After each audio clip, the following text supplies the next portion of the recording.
Magandang umaga sa ating mga kababayan sa North America, sa Canada, Mexico, United States of America at sa buong mundo kung saan ang ating mga kababayan, mga OFW ay nagtrabaho para sa kinabukasan ng ating mga pamilya. Shout out sa ating mga kaibigan, mga relatives sa Luzon, Visayas at Mindanao. Mga kaibigan, mga kabirada, nandito po ako sa VGR Rocks Music sa ating matalik na kaibigan na si Vince Legarty. Kalalapag lang po ng eroplano na sinakyan natin. Galing po tayo sa Houston, Texas training sa International Union of Operating Engineers at napakainit po doon. Ngunit paglapag ko dito, minus 17, parang refrigerator ang lamig dito. Mga kababayan, sa totoo lang po, hindi po ako sana makialam, makiusyoso, makichismis or makimarites sa mga pangyayari. Ngunit nagngingit po ang aking damdamin dahil sa kahit ako'y Canadian citizen na, ako po'y Pilipino pa rin.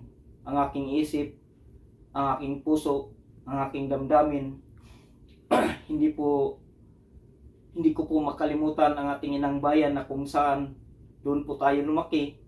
At sa pangyayari ngayon, napilitan po tayong magsalita dahil nasa konstitusyon po natin na mayroon po tayong karapatan na magsalita. We have the right to express our opinions, our grievances against government officials na kung saan sa ilalim ng Marcos regime na pinamamahalaan po ni President Coquin Bangag Jr. na kung saan hindi natin alam dahil sa kung nasa katinuan po ba siya ng pag-iisip, dahil ang sabi po niya, nag-aani na sila, kakatanim pa lang. Saan ba tayo nakakita ng anong klase na palayan na itatanim mo pa lang, inaani mo na? Diyan mo makita kung gaano kabangag ang ating Pangulo na pag nagsasalita, yung kitang-kita mo yung gumagana yung ngiwi-ngiwi, di ba? Saan ba tayo nakakita ng bansa na kung ang presidente ay isang puppet lamang? Oh no! Ang nagpapatakbo ng ating pamahalaan ay ang asawa na si Lisa Aranita Marcos na tinatawag ni Maharlika na Lisa Tanas. At ang kanyang kaagapay na nasa Kongreso, ang speaker ng mga buaya na si Martin Romualdez, na kung saan ay nangangarap na magiging pangulo, ay ginawa lahat ang kanyang makakaya para lang sa kanyang ambisyon. Ipinagmumudmod ang ating bilyon-bilyon na pera, inaayuda, akala mo kung sinong may-ari ng pera na hindi naman sa kanya. Pagkatapos, oh no!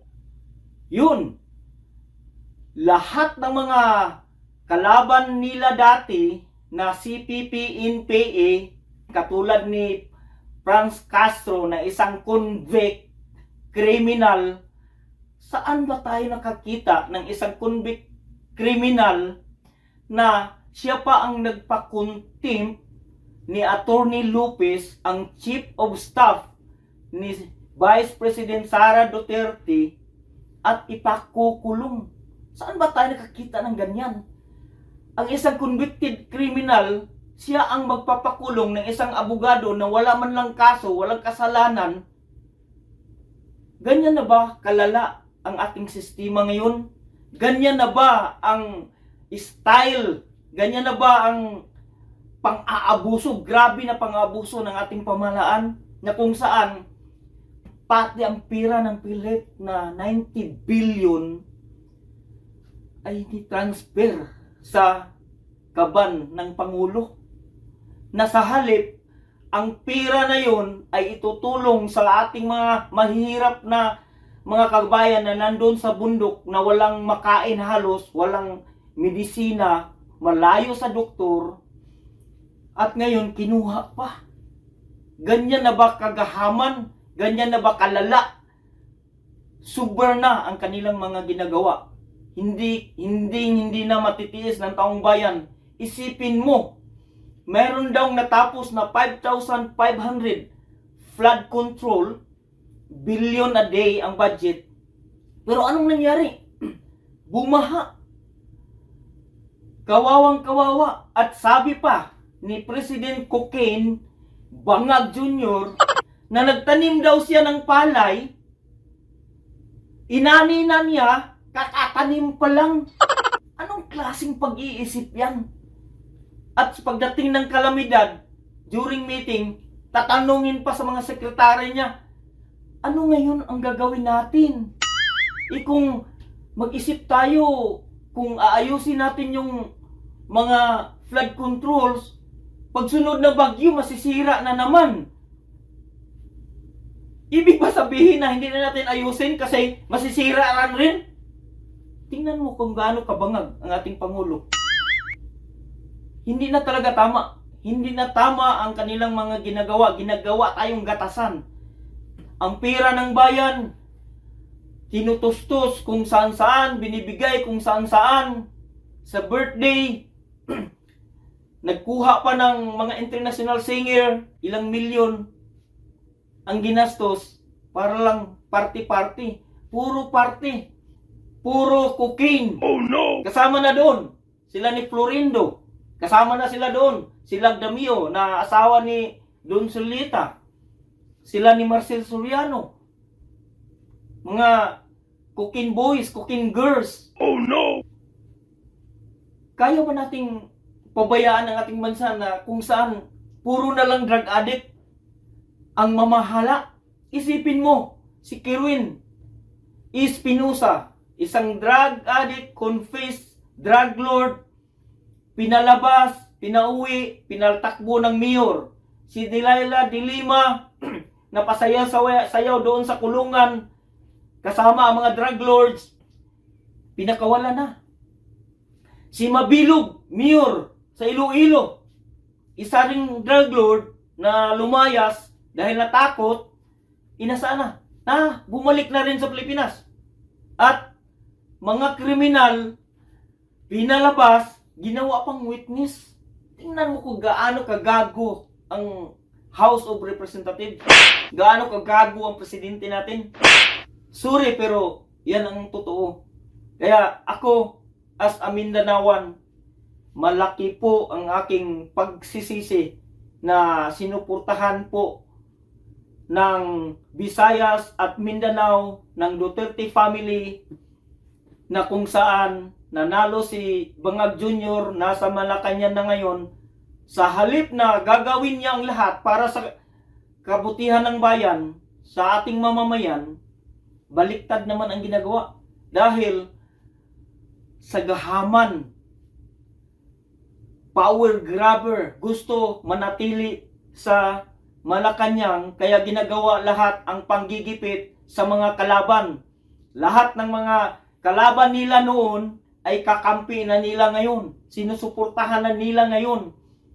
Saan ka ba nakakita ng ganun na administrasyon? Sayang ang inumpisahan ni Pangulong Duterte na kung saan ang peace and order sa ating bansa ay naibalik. Ang kapulisan, sundalo, ang kanilang dignidad ay naitaas, nirespeto ng mamamayan.